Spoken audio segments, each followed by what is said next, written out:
Assalamualaikum warahmatullahi wabarakatuh. Alhamdulillahirabbil alamin wassalatu wassalamu ala asrofil anbiya'i wal mursalin sayyidina Muhammadin wa ala alihi washabihi ajmain, amma ba'du. Perkenalkan, nama saya Asri Nurul Maulida dengan nomor NPM 24067125003 dari Prodi Fisika. Selamat datang di video edukasi tentang pilar-pilar karakter manusia. Kita sering mendengar istilah etika, moral, dan akhlak. Apakah ketiganya sama? Dua poin utama yang akan kita bahas. Yang pertama, perbedaan mendasar etika Islam, moral, dan akhlak. Yang kedua, standar penentuan baik dan buruk dalam Islam menurut Al-Quran, As-Sunnah, dan ijtihad ulama. Etika atau etis. Asal kata etika yaitu berasal dari bahasa Yunani atau ethos, yang berarti kebiasaan atau adat istiadat. Sifat etika yaitu filosofis dan teoritis. Etika adalah ilmu yang mempelajari baik dan buruk atau cabang filsafat. Moral, standar etika yaitu akal dan logika. Etika mencari jawaban rasional mengapa suatu perbuatan itu baik atau buruk.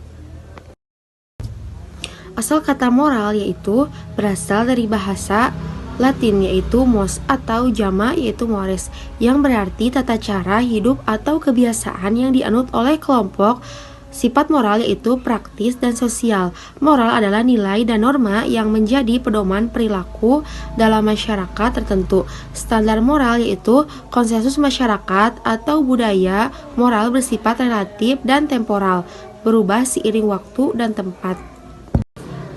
Akhlak. Akhlak berasal dari bahasa Arab yaitu huluk, yang berarti budi pekerti atau perangai yang menetap dalam jiwa. Sifat akhlak yaitu kekal dan implementatif. Akhlak adalah manifestasi perilaku yang keluar dari jiwa, hati, tanpa perlu pertimbangan akal atau pikiran. Standar akhlak yaitu Al-Quran dan As-Sunnah. Akhlak bersifat absolut dan universal, berlaku kapanpun dan dimanapun. Contoh akhlak yaitu ikhlas dalam beramal, sabar dalam musibah, jujur meskipun merugikan diri sendiri. Ini adalah perintah agama. Dalam Islam, standar untuk menentukan suatu perbuatan baik atau buruk itu berasal dari dua sumber utama dan diperkuat oleh ijtihad ulama. Dua sumber utama itu yaitu Al-Quran dan As-Sunnah. Al-Quran sumber utama. Contoh, Allah menetapkan jujur adalah baik, zina adalah haram. Hadis, penjelasan dan implementasi dari Al-Quran. Hadis memberikan contoh praktis bagaimana Rasulullah SAW mengimplementasikan akhlak mulia. Peran akal dan ulama.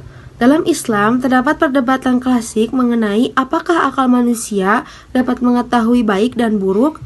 Kesimpulannya, standar Islam, mayoritas ulama Asy'ariyah meyakini bahwa Al-Quran adalah penentu utama standar moral, namun akal tetap berfungsi sebagai alat untuk memahami dan mengaplikasikan hukum melalui ijtihad dan qiyas dalam kasus-kasus baru yang tidak dijelaskan secara eksplisit dalam Al-Quran.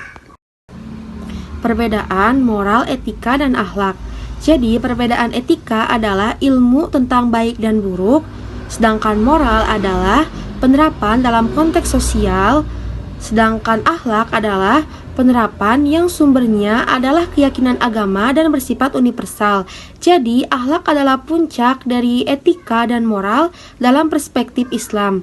Karakter yang mulia adalah bukti keimanan yang sempurna. Berikut adalah hadis yang berkaitan dengan akhlak sebagai puncak dari etika dan moral. Rasulullah SAW bersabda, "Sesungguhnya aku diutus untuk menyempurnakan akhlak yang mulia." Hadis riwayat Bukhari dan Muslim. Hadis ini menunjukkan bahwa akhlak yang mulia merupakan salah satu tujuan utama diutusnya Rasulullah SAW dan merupakan puncak dari etika dan moral dalam Islam. Akhlak yang mulia mencakup sifat-sifat seperti jujur, sabar, penuh kasih sayang, dan lain-lain.